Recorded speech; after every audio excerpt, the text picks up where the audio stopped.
Welcome to the On Your Mind podcast, where we believe mental illness can be temporary and transformative.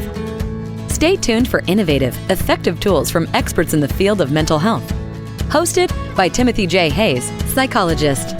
This podcast aims to change the narrative around mental illness. Move from a place of fear to a place of hope and solutions. Here on Your Mind.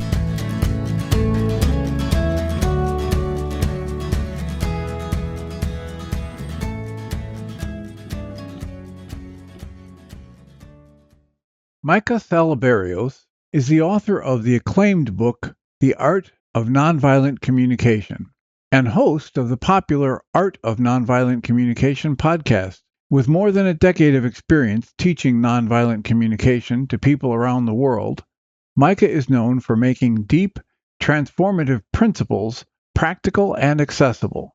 He's also a seasoned musician and video editor, driven by a passion for helping humanity communicate with more clarity, empathy, and authenticity. Good morning. Thanks for being here. It's delightful to see you. Good morning, Timothy. I'm happy to be here. Thanks for bringing me on. Well, I'm excited to talk about this. I'm hoping you can tell us a little bit about how you got into this, the interest in nonviolent communication, and what led you to write this book, The Art of Nonviolent Communication. And you're free to put as much or little of your own story in there as you want, but take it away. Well, I would say I was raised. It started with my childhood. We all have pluses and minuses in our childhood. And I had a loving mom, but she was a bit aggressive with her words. And when she would get angry, she was violent with her words. But we knew she loved us. But she would just really just use her words a lot. So I took those in and was like that too. Not as much as her. I really tried to not do that, but I was still very, judging, condemning, guilt tripping, the tools of the trade. And then as an adult, one time I was working on a project, and we'd been working for like 6 months, and then there was some very intense feelings and passive aggressive behavior, and it was just like coming to a hilt, and then it all blew up in one. And then the producer used NVC on me, which I didn't know what it was, but she was like, are you feeling upset because you'd like more appreciation for all the talent you're bringing to the table? And it was like literally exactly how I felt. It was stunning to in that moment of, conflict, for her to just switch and do emergency empathy. And it brought tears because I was passionate. We're both passionate, and that's good, but because sometimes that's going to be intense. And I brought tears in my eyes. And then we hugged and worked it out in the later. She's like, I did NVC on you. I just been taking a class. And I was like, wow, what is that? I need to learn it. So then I really just started. I looked for classes and stuff, but they were so expensive. And then I took a class, and I left feeling very unsatisfied. It was very fluffy language. I thought it was very just. So then I just read his book again and again, and Marshall Rosenberg's book, right, and listened to his videos, and that was it. That was like the workbook, and I just did. I just once I discovered it, I wanted the knowledge so bad that it became my highest excitement pretty much every day. I had a long commute. I would listen to it every day. I was practicing all the time. I was talking about it all the time. I was just studying it. I just had a deep, I just realized this is not only my weakness, it was my whole family's weakness. This was the antidote to a weakness in my family, being way too verbally violent, and not intentionally. We're not bad people. We were just so careless with our words. So then as I was learning it, just kind of had a knack for it.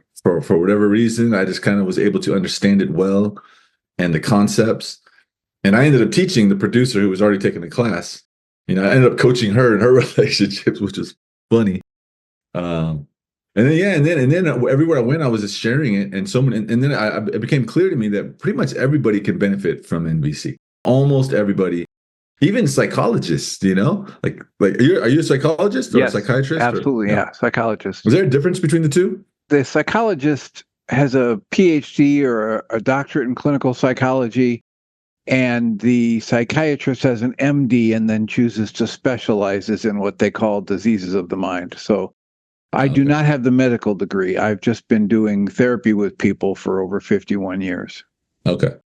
So yeah, so I was just teaching people, and people would get stuck on the same issues again and again and again, and I kind of got tired of repeating the same like kind of in-depth point, and it was like just a pattern, And then I was like, and then I went home for Christmas one year, right around that time, and all I was doing was teaching NVC to everyone in my family, and they all wanted it. Even my nieces and nephews, 12 and 13 years old, my mom, my sisters, my sister's neighbor. It was just like, and then I was there, and I like being productive, so I was like, well, I'm here. It's Christmas break. I took like 2 weeks there, which is a long time to be with the family.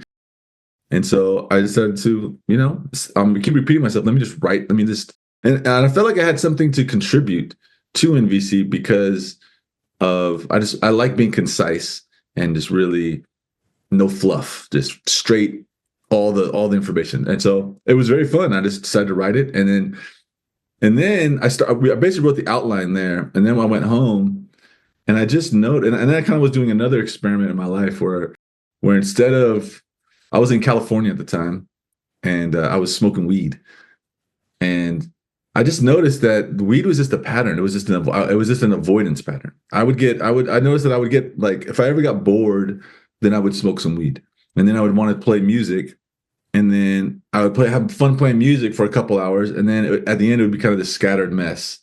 I wouldn't finish anything, and I just really became clear that pattern, and I decided, all right, I'm not going to do that anymore. I'm going to every time I feel that feeling of boredom, I'm going to just accept that feeling and focus on it. Kind of from Vipassana meditation. It's all related. It's a long trail, which is kind of like, observe. Just don't run from the pain. Don't run to pleasure. Just observe what's going on. Accept it. So I did an experiment. And then what happened was, every time I would get that feeling, instead of trying to avoid it, I would go sit down. I would just focus on this feeling of boredom. And then it would always lead me to doing something fun. And most of the time was writing the book. I would do that. And then I would get an idea for the book and then start writing it. And I go, look, I'm having fun being productive. And then the more I wrote in the book, the better it felt. And so, like, every time I would finish working on the book, I just had like a good feeling. So I was like, okay. And it was weird because I was like, who am I to write this book? I have no authority. I have no credentials. But I was like, well, who cares? It feels good. I will keep doing it. So I did it. And went through a lot of rounds, and I finished it, self-published, and it's out in the world, and people like it. It seems to be helping people, as you're a testament to. Absolutely. And how long ago was it that you were introduced by that producer to the nonviolent communication process?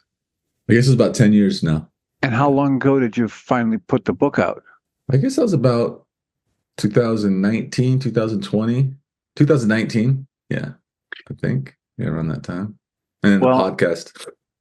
It's a remarkable tool for me because, as you mentioned, you learned it by reading Dr. Rosenberg's books, right? And so I've listened to those. I got introduced to that years ago.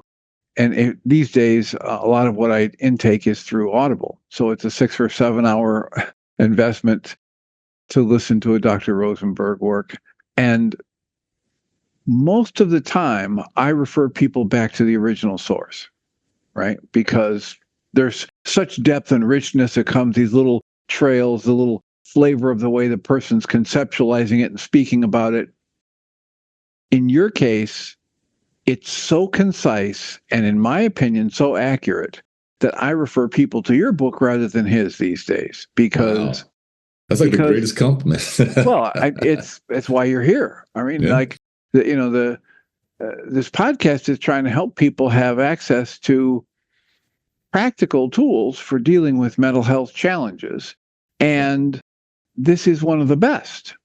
And what I tell people is that this little summary of the nonviolent communication process that Dr. Marshall Rosenberg created is one of 4 communication tools that I recommend to people because they all have the same fundamental pieces, right?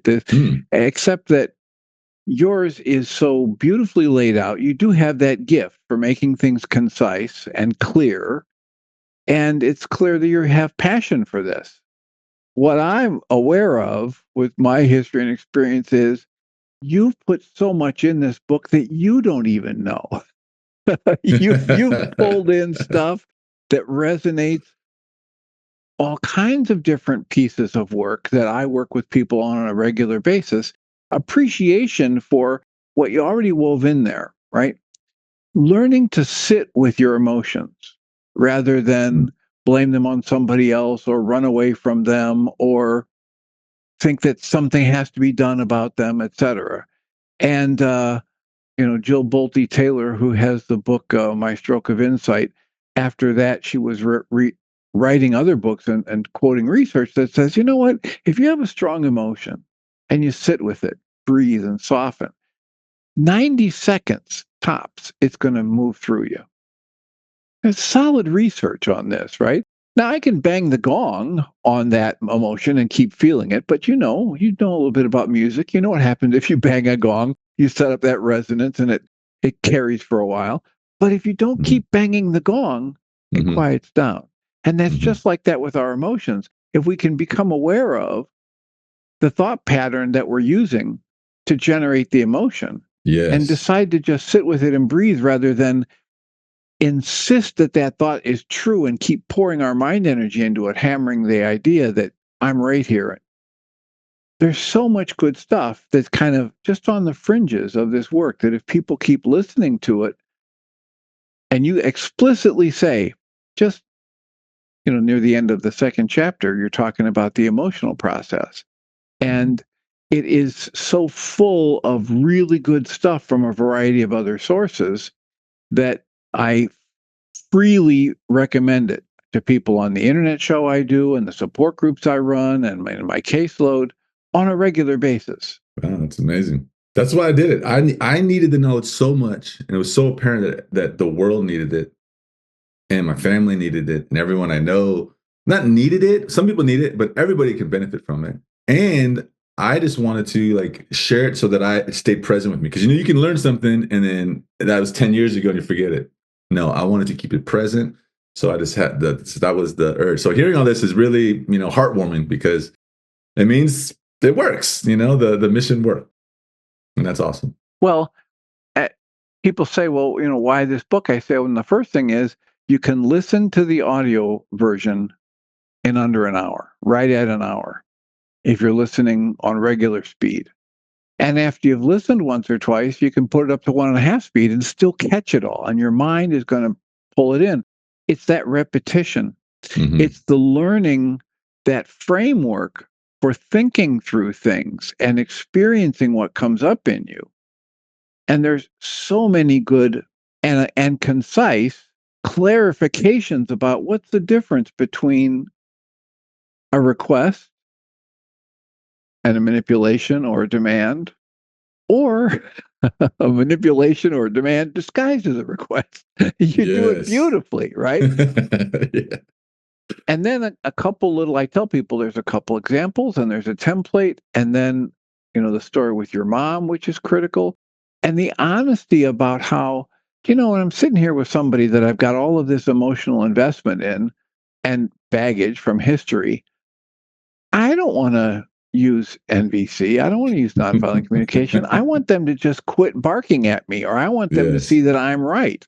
Yes. And that it's beautifully simply stated how he didn't even want to back off and do the emergency empathy with your mom, but you did. And the result, as you say, were wonderful and rich. Yeah, our relationship has changed. It's definitely, it used to go into just obnoxious areas, and it just really, it's down like 80-90%. Still, I'm still human, still totally forget about NVC sometimes, but that's the great part about NVC. Like, it's very easy to forget NVC when you're triggered, right? And you just go back. However, the more you practice, even at your lowest point, there's certain things you just don't do, because they're just, that feeling is so foreign. That feeling of name calling, or it's just even, you still might do some guilt trips or whatever, but or bad tone. Tone is tricky to really rein in your tone. But over time, those things really do fall off the more you practice NVC, and I really love that about NVC. Well, and one of the things that can help, as you say, is practice, right? Yeah. And then the idea of tuning into something that you don't have explicitly in your book, but comes from another number of other sources, is the idea that when I'm in anger, when I'm in hurt or tension or grief, there's something off in the way I'm using my thoughts in this moment. And there's something useful. This is why you're at the end of chapter 2. You talk about the usefulness of the emotion, or the energy that's in emotions, the information that's in our emotions. Yeah. And one of the things that if a person is willing to practice this, that every time they're upset, it means that whatever their mind is telling them in that moment is not completely true. It might have a nugget of truth or several nuggets, but it's either completely false or only partially true. And if in that moment the person can sit with the emotion or the energy and ask for a different way to look at the situation, worlds open up.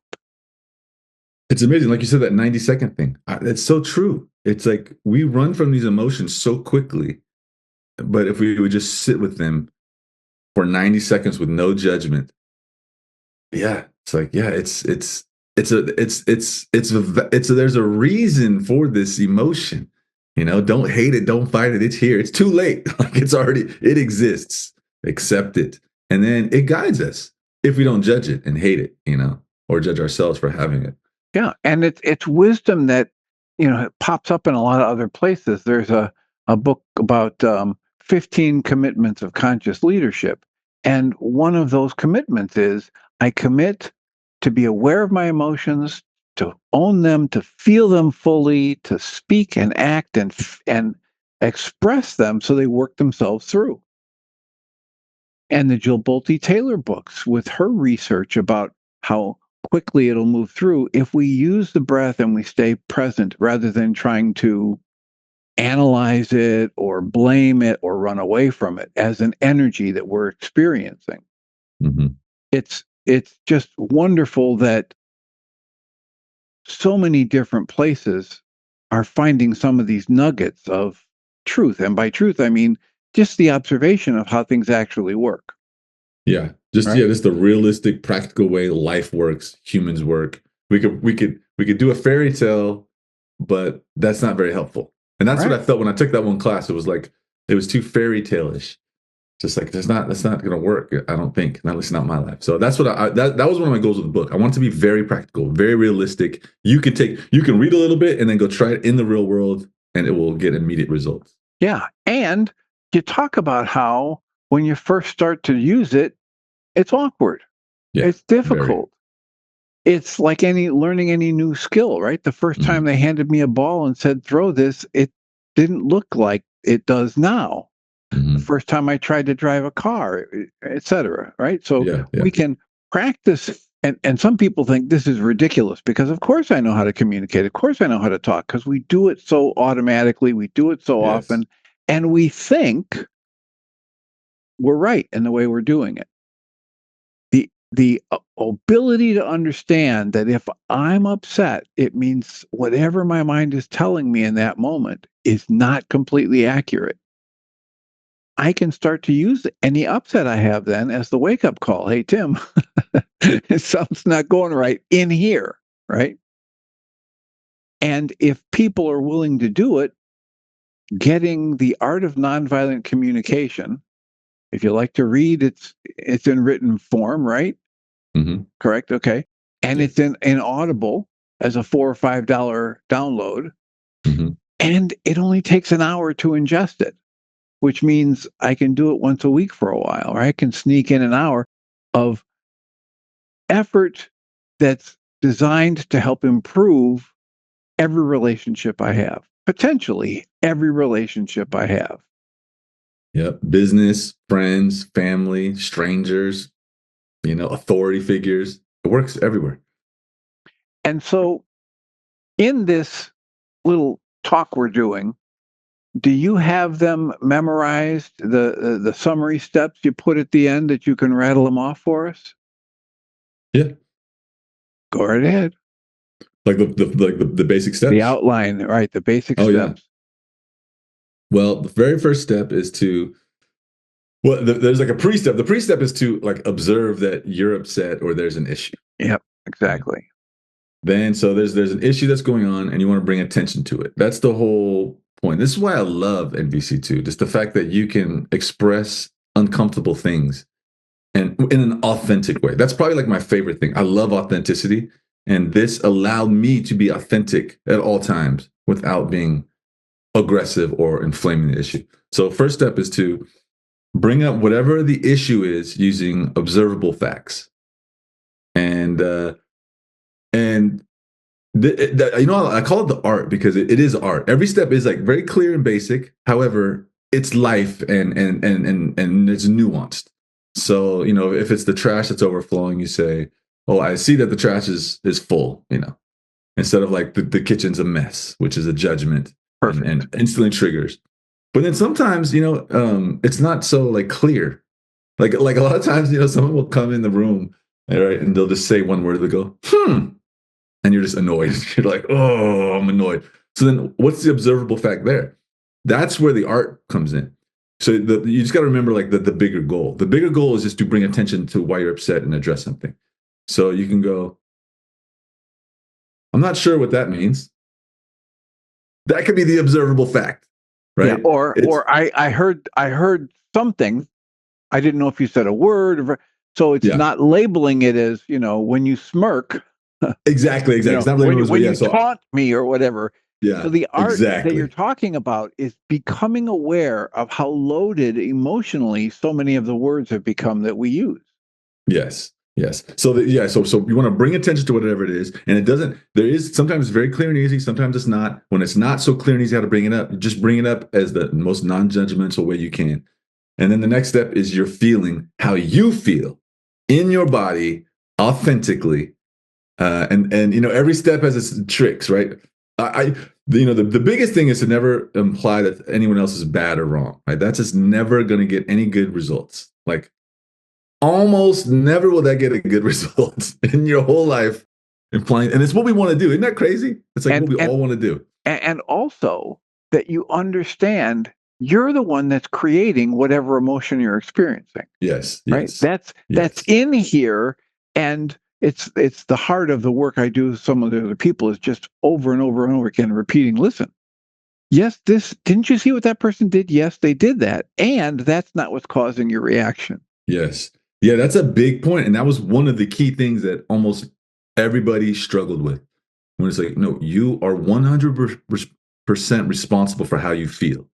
And like, but they just, they did something, but it's like, no, it's like, yeah. So I go through many examples in that, but yeah, so the second step, how you feel. Feelings is one word. You have to avoid the trap of, I feel as if. Oh, that was another thing almost everybody does. I feel as if, I feel like. That is this word trickery. That's not a feeling. That's a judgment every time. As soon as anybody says, I feel as if, that a judgment comes. I feel like you're wrong and I'm right. Basically, that's what it says. How do you feel? Well, I think that, okay, you're in a thought, not a feeling. Exactly. Right? And I would prefer that. I would be like, well, I think that, okay, at least it's accurate. It's not a feeling, because we do this feeling thing because a feeling is like, I have an intuition from God, or I have a deeper understanding of the world is coming as a feeling, and it says you're wrong. It's like, no, I feel mad. I feel sad. I feel angry. I feel annoyed. These are very, and that's the thing. It's a vulnerable act. It builds immediate rapport and connection when we are honestly expressing ourselves and owning it, right? No, it's not. And that's the trick. That's the nuance too, right? You can't be I heard the sound you made when you walked in and it annoyed me. Now you're blaming them and you're not taking responsibility for your feelings. Like I heard that sound you just made and I'm feeling annoyed. That little tiny nuance, right? It annoyed me. I'm feeling annoyed. It's huge. Right. Huge. And let me interrupt you here, because what you just kind of slipped in there is something that if you listen to a full 6 or 7 hours of Dr. Michael Rosenberg's work, he talks about this pre-step. The pre-step is that you're going to do something like nonviolent communication because you want to connect. Yes. Right? It's not, I want to do this because I want to prove to you I'm right and you're wrong. Or I want to tell you how right you are and how wrong I am. It's that the goal of doing this kind of work is, I want this connection. And what you just talked about is, when I move to talking about how I'm genuinely feeling, what my emotional state is, it's an openness that invites connection. Yes. And invites more authenticity. Yes. Because no one really wants to say, I feel angry. It's not a win. That's that's not like, we're not like, yeah, I feel angry. No. So when you say that, everybody knows instantly, kind of like, oh yeah, wow. You just admitted to being angry. And they might not think the thought, but they'll feel it. Like, you said you feel angry and you're not blaming me? I'm like, wow. It's like unsettling. It's almost like, wait, where's the ground? Let me just calm down and listen to what else you got to say, you know? So the first step is the description without the loaded emotional and interpretive judgment words. The second step is I feel. Yeah, I feel. And then also that's the step 2 where you have to own it, that you are responsible, because the key thing is you feel the way you do based on how you are framing the whole situation. Yes. If you frame it differently, you feel differently. Exactly. Right. So that's why I always use the example of you get stood up. Someone's supposed to come and they call right before and cancel, or they don't show up and you feel sad and angry. But if you didn't want to go, then you would feel happy and like, yes, they didn't come. So who's responsible for how you feel? You. Yes. So that's just like such a big, important, absolutely important thing to really like embrace, accept. And learn to observe, right? Yes, so you can, it's not like you have to take it on faith. Observe it. Right. Yeah. When you're honest about what's the interpretation you're throwing on something, and if you choose a different interpretation, you'll be able to feel the difference in the feeling. You get to observe. This is how it works. Yes, because it's an immediate change. So then the third step is to express why you feel the way you do. This one is easy to skip, but it's very important, and it always comes back to why you feel the way you do. Never because of you. I feel the way I do because of my value, because this is important to me. I value a clean house. I need freedom. Laughter is important to me. Cleanliness. When this happens a certain way, it requires me to make changes to get things the way I want them to be. So it's the actual impact on your life that you're sharing. Yes. Yeah, you're sharing your values, your preferences, your desires, your wants, your likes. And this is where one of the things I think is important to not sound like you're doing NVC when you're doing it. To be really effective, you want it to sound as natural as possible. So this is where the art comes in too. You want to know the rules, but you can bend the rules a little bit. So I don't mind when people use dislike, because I feel this way because I don't like it when this happens. Now that's kind of like not necessarily from Marshall Rosenberg, and just from a bigger kind of more spiritual view, like frame things in the positive. However, sounds normal. And it's still not saying you're bad and wrong. Right. So I'm okay with that when people use it. So so express the value. So then they understand where you're coming from. And when you don't blame them on this step too, this is another easy way to blame them. We have all kinds of little word tricks that shift the blame to them. But when you don't, it's very like different. This is the key differences. And then the last step is the specific request. And that's where you make a real request, not a demand. Not a manipulation. Not a manipulation. And the difference between a request and a demand, right, is a request can be refused without punishment, and a demand will always have some form of punishment, no matter how nicely. Would you pretty please do this? And then they say no, and then it's like, you're so... Because that was a demand. That was a demand. And it needs to be specific, not vague. Not like, can you just be a little nicer? It's like, no. What does that mean? It doesn't mean anything. What do you mean? How about from the book? How about, can you just be more responsible with the way you're spending money? Yeah. Sure. How much more responsible? 2% more or 3%? Well, and how do you mark that, right? How do you measure it? How do you measure? And then for how long? And so it's just all these vague things, but it's like, it's the illusion of it's safe for us, because when we say something vague and they agree to something vague, nobody knows what we agree to. So we just assume they're agreeing to exactly what we want them to agree to. And they assume they're agreeing to just what they want to agree to. And then nothing's really agreed to. And there's no clarity and there's no effective communication. Yes. And then the same thing happens again, and it's a bigger blow up. So it needs to be specific, very specific. Can you, on purchases of over $1,000, can you talk to me before you do it? Oh, that's specific. We know what we're talking about then. And it's scary. That's another scary thing, because when you're that specific, there's no room to hide.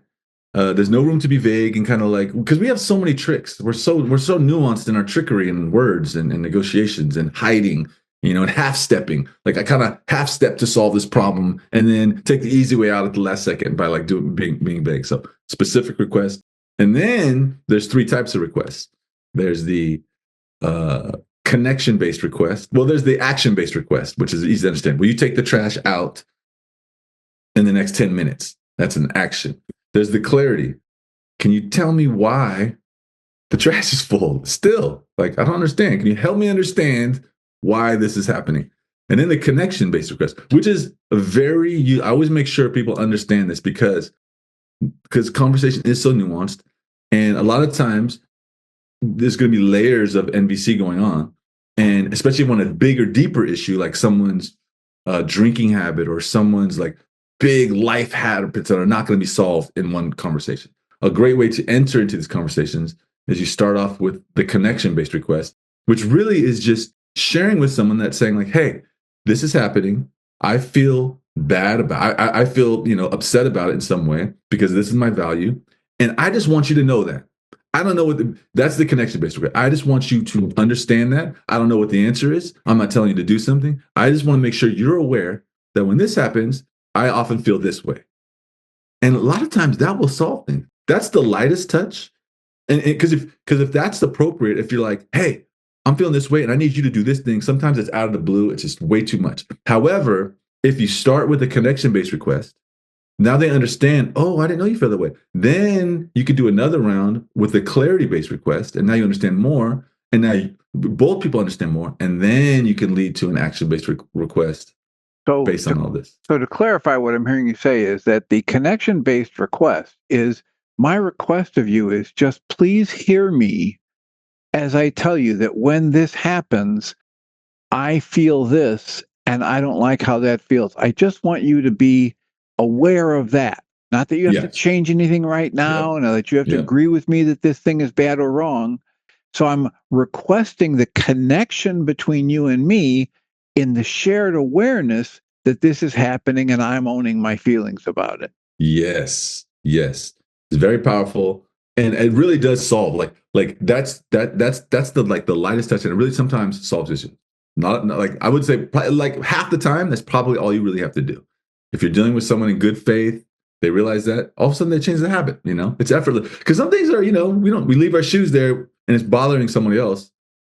And we don't say like, please never leave your shoes there. Like, I just want to let you know, whenever I see that there, I feel annoyed. Okay. You're a free person. I don't own you. You can do what you want. I just want you to know that. And then a lot of times it's easy for them. You didn't tell them. And that's, so. And then of course, no matter how good your NVC is, people are going to get triggered because they're not going to necessarily hear what you're saying. And then you have the almighty emergency empathy. Anytime the things go off the tracks, you do emergency empathy where you guess how they feel and why. And you know what? I actually have a new book coming out. It's the Art of Emergency Empathy, where I do a deeper dive in just that. I kind of go back over the basic principles, so it's a standalone book. But I really do the deep dive in that because it's just so amazing. That's just such a real gift. It's almost like a lifestyle. You can just be like empathy first wherever you go, and you can use it in conflict, and you can use it not in conflict. Emergency empathy, and it's so simple. You guess how they feel and why. Of course, like you said, it's the last thing you're gonna want to do when you're triggered. Like literally, you're just gonna be like, you're not gonna want to do it in the beginning. Most likely, most people. I'm sure there's some people who will when they're triggered, but yeah, you guess how they feel in the wine. It has to be that 2-punch, because a lot of us would be like, why are you upset? That doesn't have the same power as, are you upset because of what I said last night? And again, that's kind of breaking the rules right there, because you're not supposed to bring on yourself. But I guess the proper way, like, are you feeling upset because a clean house helps you feel relaxed? Or you don't believe that I understand that a clean house is important to you? So yes, that whole thing about, I like how you're saying, I'm willing to stretch the rules as long as the intent, right, is the same. I'm just trying to connect. I'm not trying to prove I'm right and you're wrong. Yes. Yeah. As long as there's no implication that you're saying the other person is bad and wrong. As long as you're not saying that is the golden rule. You don't ever, there's never time to break that. Never imply they're bad and wrong, because who are we to judge? There's no bad and wrong. That's not even a measurable, concrete thing. It's just, there's preferences, there's, and if you can even get religious with it, you still don't say bad or wrong, but you can say that's the scripture says this. Okay. You're doing this. Scripture says this. That's a fact. So it's not it's just about, but we're not the judge. We just deal in facts and getting clear about how I'm putting an interpretation on this fact that I'm using to generate an emotion I don't want to keep feeling. Yeah. And I'm not putting this on you to change my emotions. I'm just in the process of trying to connect with you by clarifying what it is that's going on in me and being open about it. Yeah. And sometimes that will then move into a request, and sometimes not. As you said, the request can simply be, can you just take a few minutes to understand my position on this so we can connect? Yeah. Yes. And you know what I love too about NVC is a lot of NVC gets a bit of a bad name, I've noticed, because people use it incorrectly. And they'll do things like, what I need from you is more sympathy. Yeah. And that sounds like, oh, they're being right and I'm wrong and bad for not, but that's not, what you would like, what you would prefer. It's just like, there's a lot of trickery, but I feel like when you do it right, it kind of clarifies these things. Let me give you a little something. Let me throw a little something in your pot for your thinking about this. For the last 20 some years, I've been working with a body of work that talks about the importance of canceling my goals whenever I'm upset. Not that the goal is bad, but that somehow within me, this goal not getting met is connected to my upset. So when a goal isn't getting met, or I go like this, the best thing for me to do is cancel the goal. The last time I listened through, second to last time, I listened back through The Art of Nonviolent Communication, and the last time I was listening through to Dr. Rosenberg's 6-hour tome on that, I realized it's so much more palatable for me if every time he says the word need, I substitute the word goal. It's not necessarily a need I have, it's a goal I'm holding. And if I can cancel that goal and breathe and come into me, I get access to what's the part of me that's got that connected to this upset. So if you work on this and you're putting out this next book, if you want to play with that idea of, instead of, as Dr. Rosenberg talks about, get everybody's needs met, right? Instead of that word need, put the word want or put the word goal. And watch how it softens. Yes. Because everybody has such loaded meanings for these different words. Yeah. But most of us, when we say need, it's bottom line, right? It's got to happen. It's intense. And most of us are using a word like that incorrectly because it's not really a need, because we don't get it and our life goes on anyway, right? A need is if I don't get it, my life doesn't go on. You need air. Yeah. You need water. Yeah. You need sunshine. But and I would really like sympathy. And I would really like from you, and then put your request in there that's specific and time limited. Yeah, that's what I tell all the people I work with. It's like, I just tell them, Marshall says need. I personally do not ever use the word need unless it is a true need. Because there's so many other things I value, I prefer, I want, I like. Yeah. And I'm I have a goal. I've never used that one, but that's a good one. I have a goal of this. That's great. And the power that can come from me pairing canceling the goal or just the phrase, I cancel my goal or my need for this, and pairing that with a calming breath. So now my body gets this muscle memory for, when Tim says I cancel that, I calm down. And it's just this powerful impact. I start to program myself to respond to the phrase, I'm going to cancel my need to be right. I'm going to cancel my need for anyone or anything to change. And then I soften, and then my perspective broadens. I see things more clearly. When I'm holding a goal, when you think you're right and the world isn't going that direction, what happens to your vision, your field of vision? Yeah, just and it doesn't feel good to you, to them, to everything. Yeah, it's amazing. Like right now, I'm in a band and we're having some ish challenges. It's normal, And it's so good that I have NVC. It's just like it still takes time to work through issues, but it's so obvious when someone else just starts, name calling. And it's so easy to dodge. Just like, no, and just take time, never name call, never guilt trip, just speak in a certain way. And, it doesn't really, like NVC, once you've done it long enough, it's just, you don't even have to think about it so much. I mean, still sometimes you really do, especially when you want to do like emergency empathy or really like, but just the knowledge of it, just once you have it really ingrained, it's just so helpful. It's just like it's like your baseline is so much better, and so much conflict is avoided. So much needless, painful, drawn out conflict is just avoided. Absolutely. And do you have a title for your second book? Is it the Art of Emergency Empathy? Yeah. I'm looking forward to this. This one actually, I self-published the last one. This one has a publisher, which is interesting because now I have to like deal with their editors. Before I was the boss, right? But we'll see how it goes. Pretty excited about it. Right. So I'm looking at the clock here and realizing that I've got a hard stop in a few minutes. So I wonder if you'd get centered and think about, okay, so we've been talking for 40 minutes or so, and what's something I want to go back and highlight, or something that I haven't even been asked about yet that I want to make sure I put in this? I was wondering what other books you recommend. You said you have a list of books. Well, I was wondering what your other tool. Oh, you said a list of 4 tools that you recommend everybody. Well, it's over the years. There are these 4 different sources for almost exactly the same thing you have that you just outlined for nonviolent communication. And one of them is, the first one I ran across was back in the 80s when I was teaching a class at a community college. The book is titled People Skills by Robert Bolton. And in that, his emergency empathy is called reflective listening. Okay. Right? The next one I ran across was Dr. Michael Rice, RYCE, and he has a tool he calls responsibility communication. So instead of blaming you for what I'm feeling, I take 100% responsibility for it. And the steps are almost identical. Oh. And then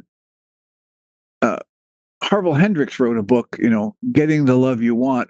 And in that, he has outlined the Imago dialogue, which is essentially the same kind of thing.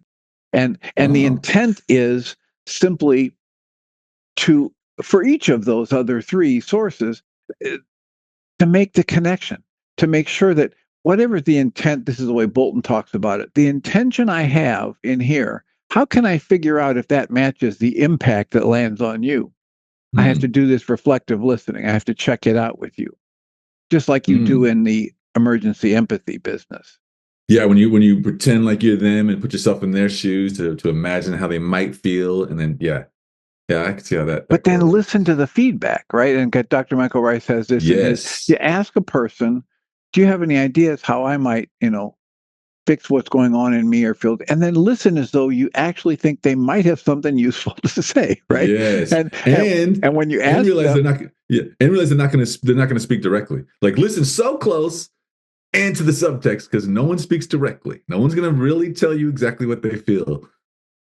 Yeah. And if they do, it's probably the surface. Like, yeah, I feel like that. And you're like, it's too easy. It's probably, it's probably more layers underneath there. You really got to listen to the nuance. Well, and you can listen to the emotional energy, right? Yeah, and instead of buying their toss off, if they're just trying to scoot you away and get out of this, honor that, but understand that you don't really understand them yet, right? If they're closing off and shutting down, you don't really know what's going on with them. And so the next skill level is, you kind of hit this in your book already, is you don't pretend you understand them until you've gotten their agreement that you're connected. And you feel the energy come down in them when that connection is made. Every time, even when I run a practice group, and even when we're just doing a made-up scenario, it still has this, like, the made-up scenario still has an emotional energy, and when it solves, the energy clears, like, every time. And it's so key to keep going until it feels good. Doesn't matter what anybody says. They can be like, yes, I agree, you're right and I'm wrong, but it doesn't feel right. You're not done. It should feel better. And it doesn't need always be right. Most of the time it's like a laughter a tear, a hug, and like the energy is like super clear and it's very obvious. Other times it's just like intensity comes down. Yeah. To a civil place. And sometimes that's enough. But it can't be up here in this kind of tense thing, no matter what anyone's saying. Then there's more to work out. There's another issue. There's a deeper issue. Something's not addressed. I love that about how the world works, It's beautiful. So how do you prefer people connect with you? I have a website. You can sign up for emails. I don't send too many out. I'm actually gonna get much more active once my book comes out. I have a Patreon, Art of NVC, for a practice group, because learning the skills is great, but you really need some repetition. Right. No one's gonna bring these habits in unless you have some repetition. So I provide that as a source, and I have the podcast out, books out. Those are the main places. And I have an email, artofnvc@gmail.com, if they want to contact me about something. Art of NVC for Nonviolent Communication. Yeah. And the podcast title is? The Art of NVC. Okay. So the word The Art of NVC. Yeah. Well, I greatly appreciate you taking time to share this with our audience. And do you have any time frame on the second book? It'll probably be a few months. I just sent in the manuscript that I thought was finished, but apparently it's not. So I've got some revisions to work out, and things don't happen very fast with them. But yeah, this one will be, who knows? This one will be a much more wider reach, though, than my last book. Well, and if it's half the book this is, I'd love to be notified so we can do another interview. Yeah, that'd be great. Yeah, I'll probably, it's a great idea. I'll probably do that. Just do a whole little podcast tour when that book comes out. Excellent. On the list. Thank you so much for your time. It's an appreciated honor.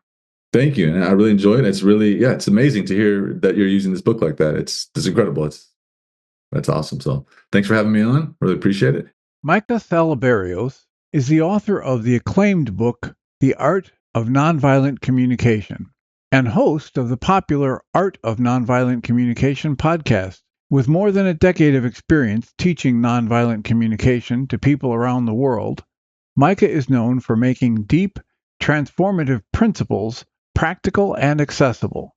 He's also a seasoned musician and video editor, driven by a passion for helping humanity communicate with more clarity, empathy, and authenticity.